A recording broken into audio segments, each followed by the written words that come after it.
Nos dice el apóstol San Juan que la palabra era la luz verdadera que ilumina a todo hombre que viene a este mundo, pero que los suyos no la recibieron. ¿Y para ti, la palabra es lámpara para tus pasos?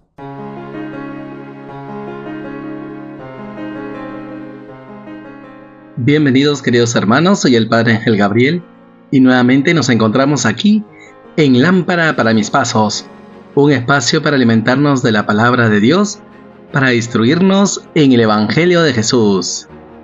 Hoy, memoria de Santa Lucía, Virgen y Mártir, el Evangelio nos enseña sobre el rechazo al reino. Tomado del Evangelio según San Mateo. En aquel tiempo, dijo Jesús al gentío: ¿A quién compararé esta generación? Se asemeja a unos niños sentados en la plaza, que gritan diciendo: hemos tocado la flauta y no han bailado, hemos entonado lamentaciones y no han llorado. Porque vino Juan, que ni comía ni bebía, y dicen: tiene un demonio. Vino el Hijo del Hombre, que come y bebe, y dicen: ahí tienen a un comilón y borracho, amigo de publicanos y pecadores. Pero la sabiduría se ha acreditado por sus obras. Palabra del Señor. Gloria a ti, Señor Jesús. Queridos hermanos, seguimos caminando con Jesús en este itinerario del Adviento.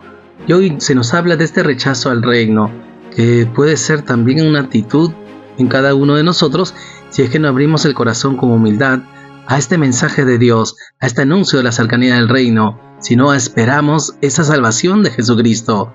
Por eso nos dice la palabra que en aquel tiempo dijo Jesús al gentío: ¿a quién compararé esta generación?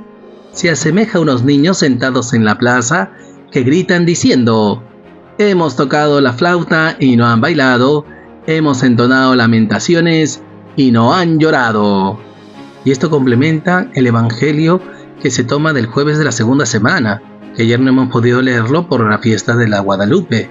Sin embargo, nos decía que Juan es el más grande de los nacidos de mujer, pero aún así, el más pequeño en el reino de los cielos es más grande que él. Se nos hablaba de la violencia del reino, es decir, que Dios siempre nos anuncia por los profetas y la ley para que abramos nuestros corazones y acojamos el reino. Sin embargo, si nosotros somos caprichosos, entonces no vamos a comprometernos con el reino. Por eso Jesús se cuestiona a su generación: ¿a quién compararé esta generación? Esto es muy importante, queridos hermanos. Jesús vendrá a juzgar a vivos y muertos, no solamente en ese juicio particular que cada uno tendremos el día de nuestra muerte, cuando comparezcamos ante su presencia, sino que también habrá un juicio universal. Jesús va a juzgar nuestra generación. Y la pregunta es: ¿cómo está nuestra generación en el día de hoy? ¿Es una generación inconforme? O más bien podemos decir que es una generación indiferente a la palabra de Dios, que se le ha arrebatado esa esperanza de salvación, esa mirada de trascendencia a la vida eterna. Por eso, queridos hermanos, qué importante que nosotros sigamos anunciando el reino. Ante este anuncio habrán distintas críticas.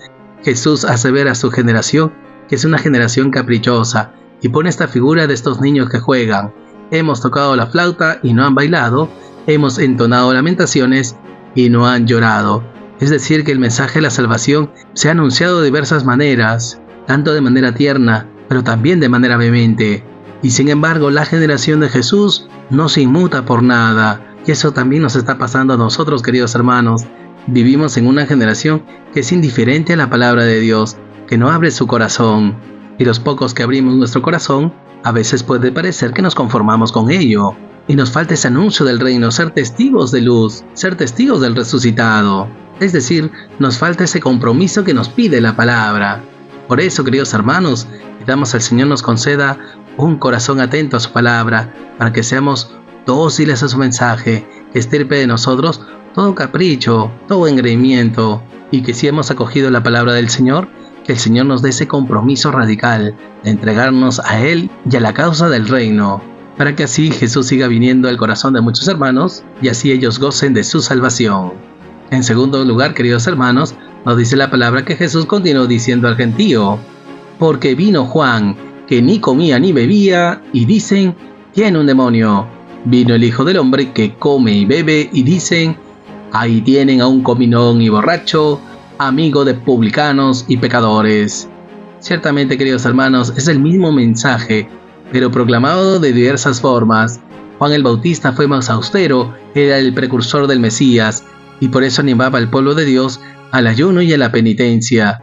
Sin embargo, cuando el reino de Dios está en medio de nosotros, Él refleja esa cercanía con los publicanos y pecadores, con los que eran despreciados, incluso por las autoridades religiosas de su tiempo, pues ellos se creían mejores que los demás. Y así los publicanos y pecadores tenían que acostumbrarse a esa mirada de desprecio, tanto así que ya les daba igual. Y esto, queridos hermanos, nos invita al discernimiento. El mensaje de Dios es uno solo. Él quiere nuestra salvación. Él quiere desprender su amor y su misericordia en cada uno de nosotros. Sin embargo, ese mensaje de Dios lo recibimos de distintas maneras, en distintas envolturas, pero al final el mismo contenido. Y por eso, queridos hermanos, si escuchamos la palabra de Dios a través del canto jubiloso de los salmos, pues hemos de discernir no solo la belleza del escrito, sino lo que quiere decirme la palabra de Dios. Igual, si encontramos una palabra del Señor que está dicha con dureza, también estamos llamados a discernir que en medio de esa dureza, Dios me quiere corregir para disponer mejor mi corazón y así gozar de su salvación. Por eso, queridos hermanos, pidamos al Señor nos dé este don del discernimiento, para que siempre, en la forma que venga, podamos quedarnos con el contenido de la palabra de Dios, y así no desacreditar a los mensajeros del Señor. Por eso, queridos hermanos, pidamos el don del discernimiento para acoger el mensaje de Dios. Y finalmente, queridos hermanos, nos dice la palabra que Jesús culminó de decir, pero la sabiduría se ha acreditado por sus obras. Esto es muy interesante, queridos hermanos.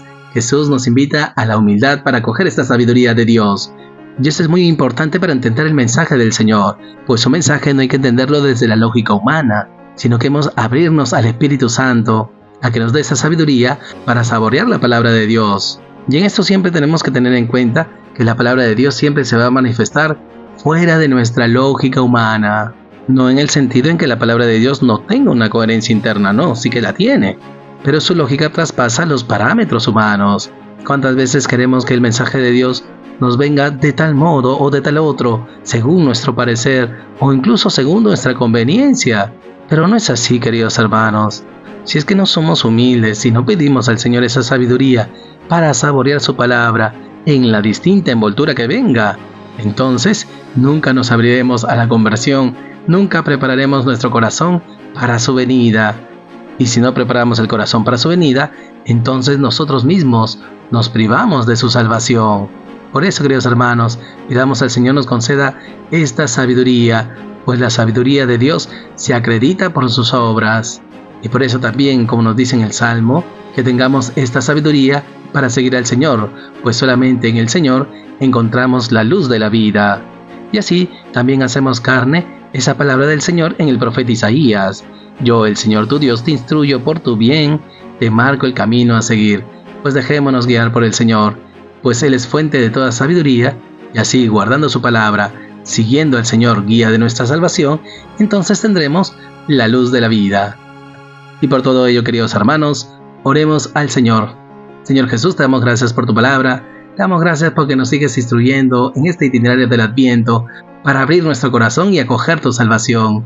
Te pedimos en primer lugar, Jesús, estirpes de nosotros cualquier actitud caprichosa, que no rechacemos las distintas formas que nos viene tu palabra, que no rechacemos ni la austeridad de tu mensaje. Concédenos más bien, Señor, comprometernos con tu reino, para que así no seamos una generación inconforme, ni mucho menos indiferente, sino más bien que escuchando tu palabra, seamos comprometidos con ella en la causa del reino. En segundo lugar, Jesús, te pedimos nos concedas este discernimiento para acoger tu mensaje, un discernimiento para descubrir tu sentido, a pesar de las distintas formas en que nos envías el mensaje, que no desacreditemos a tus mensajeros, sino que con humildad podamos acoger la palabra que nos envías a través de ellos.